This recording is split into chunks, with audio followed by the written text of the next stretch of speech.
everyone, it's Jan, and I am here today to share with you how I made these little tissue flowers. Several of you have commented on them and asked how I made them, and they are a combination of, if you look really closely, they're a combination of book paper and tissue, and they're really super simple once you know how to make them. And so let me quickly show you how I made these. To begin with, I use my Spellbinders dies. I usually cut about 4 different sizes depending on how big or how small, but you can obviously go as large as this one and down to this size. You just pick the ones that are most conducive to the particular size flower that you want. These are, that I'm working with, are the classic scallop circles in the large, and I think they do have a smaller set if you wanted to go even smaller.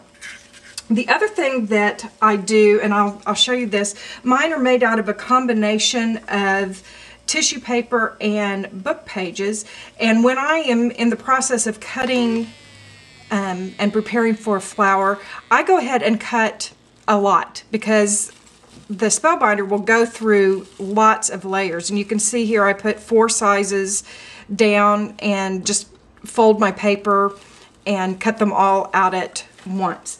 I start by putting a little, I spray and glue. That's the two main techniques that we're going to use here, and I use glossy accents or any clear drying glue, and I just put a dab out here on my craft mat.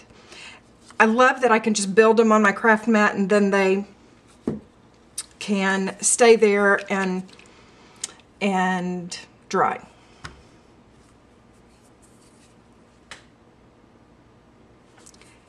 So let's begin by spraying, and I'm using iridescent gold. And I want them to be good and soaked. It makes the paper more malleable, makes tissue paper a little more delicate, so you want to be a little gentle, but because we're putting so many layers on here, if it tears, don't worry. This is art, ladies. It is not perfection. So I start by just kind of scrunching it up in the center, and then when I get it on the glue, I scrunch a little bit more, and that gives me a good basis. And I put another little dab of glue down. And really, this is how I do it. Just scrunch, place it down. The glimmer mist or whatever, if you make your own glimmer mist, when it dries on the tissue, it actually makes the tissue a little more stiff. And so I think actually wetting it and letting it dry somehow changes the consistency of the fibers and actually helps that process out a little bit. So now I'm going to do a book page, and I think putting the book pages in between the tissue paper actually gives it a little more sturdiness. Now I'm going to do some blues.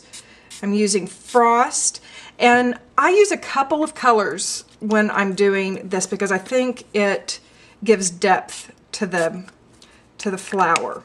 So I just let that have a second to soak in. On the tissue paper, it will soak through obviously pretty immediately. I want to turn it over and get some on the back. And then again, I'm just kind of gathering it towards the center. Put another little dab of glue down here.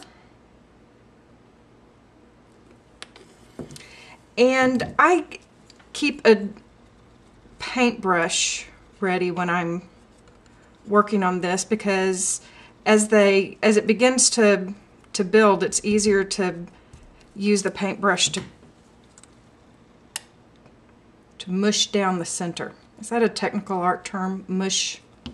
So I just leave my glimmer mist there, and I put a couple of my larger scallops out, and I spray.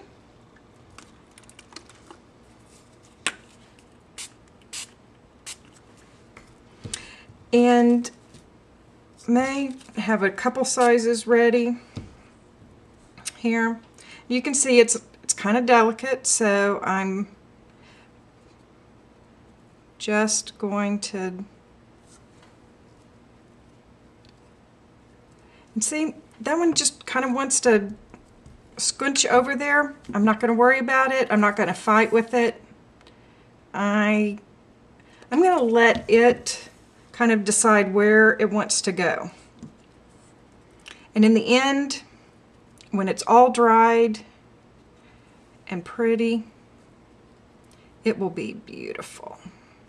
So don't worry about perfection, folks. Just enjoy the process. Probably is time for another little book page. So I'm going to put this out here.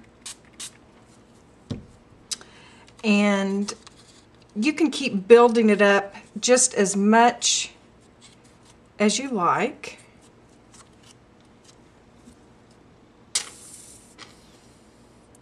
Until you get it as full or as not full as you would like. Now, I'm going to stop right there, and I'm going to clean this up just a little bit because I want to show you the next step. After you have done all of that, and you've set it aside to dry, or you can use your heat tool to dry it off just a little bit, your flowers will end up like this. Now these are some smaller ones that I already have ready, but I want to show you how you can glitz them up just a little bit. So when you have finished, here's what they look like. I usually try and end with a book page just so that I've got something a little more stable and sturdy in there. But the next thing that I do is I take some stickles, and I'm using rock candy for a couple reasons. One is that I know it's going to dry clear and just leave some glitz and glitter behind for me. The other thing is because I'm impatient. I don't know about you all, but once I get to this stage, I'm probably ready to put it on my project. I have already waited overnight or a few hours to let this dry, and so I want to get on with it. And at this point, if I use distress stickles, I can use my heat gun because it does not, the distress stickles don't burn when you use a heat gun, and I love that. If you want to take it up one more notch, I will use my gold leaf pen. Get just a little bit of it going, and I will come in and just touch the edges of the petals with the leafing pen. You know, I don't do this every single time because not every time do I want the gold, but they do make these in silver and copper, and you can get them pretty inexpensively when you have a coupon for Michael's or Joann's or Hobby Lobby. So I just go along and I put a little on the green leaves back down in here, put as little or as much as you want. Thank you for watching, and if you have any questions, please feel free to leave me a comment and we'll try and get it answered for you. Have a great week, folks. Bye.